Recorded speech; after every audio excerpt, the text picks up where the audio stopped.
fly in the sky. I can go twice as high. Take a look, it's in a book, a reading rainbow. I can go anywhere. Friends to know and ways to grow, a reading rainbow. I can be anything. Take a look, it's in a book, a reading rainbow. A reading rainbow.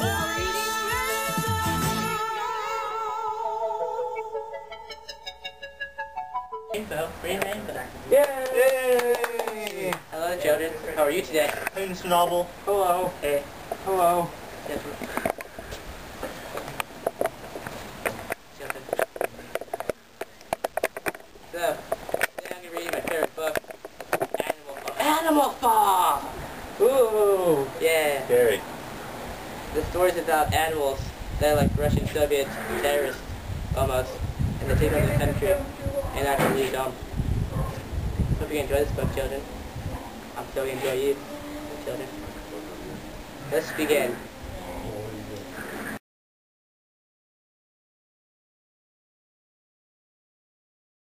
There once was a farm called Manor Farm, where all the animals worked very hard every day. They worked for a man named Mr. Jones. Mr. Jones was a mean man who forced all the animals to work hard and slaughtered lots of animals for profit. And on that farm there was a pig whose name was Major. Major was an old boar who one night gathered all the animals to tell them about a vision where all the farm animals would be free from Jones's harsh labor and be their own bosses, where they would enjoy their own fruits of labor. Soon after, Major died, and the animals on the farm decided to act upon Major's idea of freedom. So the animals rebelled and kicked Mr. Jones and all the other humans off the farm, which they named, after their animal rebellion, Animal Farm. The animals created a system of government called animalism, which was like being a dirty commie. They had a leader whose name was Snowball. He then rallied all the animals on the farm, and they created the 7 Commandments, where all the animals shall live in harmony and give up on all human stuff. Because Mr. Jones was kicked off his farm, he was super pissed, and got a lot of his friends to try and take back the farm. Snowball had pigeons as scouts, and saw this coming, where he led charge on this battle and successfully won. The animals decided to name the battle of the Cowshed, because the flanks of the bigger animals which ambushed from the cowshed.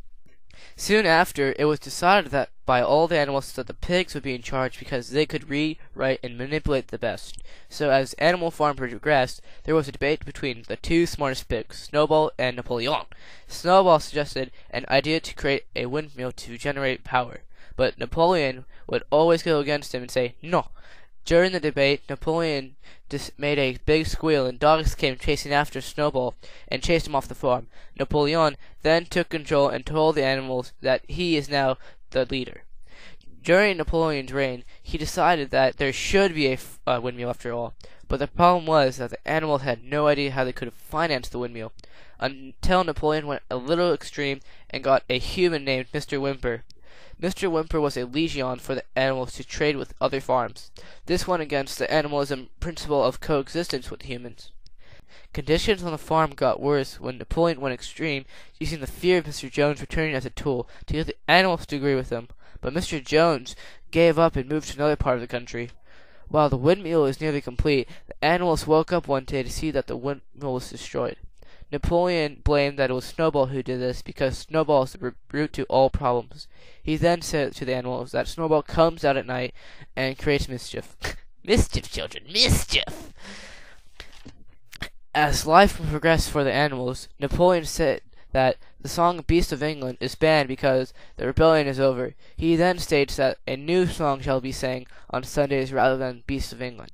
He continues by making life for the pigs better by letting the pigs live inside Mr. Jones's house. He then manipulates the animals even further, requiring that the animals must now work on their Sundays off. As Napoleon's evil rule stuff goes on, he then gets the animals to line up on Sunday morning to watch 4 pigs, the ones who didn't like Napoleon from the beginning of his reign, executed by his dog army. and any other farm animal that broke any of Napoleon's rules. Later, Napoleon requires that all animals call him our leader, Comrade Napoleon. One day, Napoleon makes a deal with a farmer who despises Animal Farm named Frederick. Napoleon sells him all of Animal Farm's timber in exchange for money to use for the windmill. The deal goes through, and Frederick gives Napoleon a 5-pound note. The next morning, Mr. Wimford tells Napoleon that the note is fake. Napoleon gets furious, which prompts Frederick and his friends to invade Animal Farm. Napoleon asks for help from a neighboring farmer named Mr. Plankton, who replies with a message saying, "Serves you right." The animals attack the humans, but have to hide because the humans got guns and stuff. Then they fill the windmill with explosive material, which blows it up. The humans leave, and Napoleon fills the animals' heads with lies, saying that they won and are victorious. A slow horse named Boxer gets super smart and questions Napoleon. And Squealer, Napoleon's little puppet, says that he is wrong. The original animals, or the OG's, lives come to an end.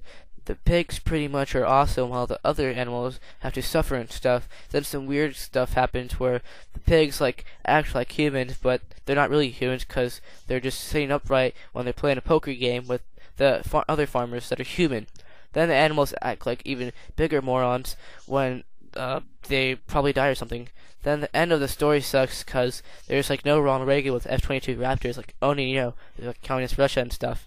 And the moral of the story is, don't let stuff happen or you get pwned.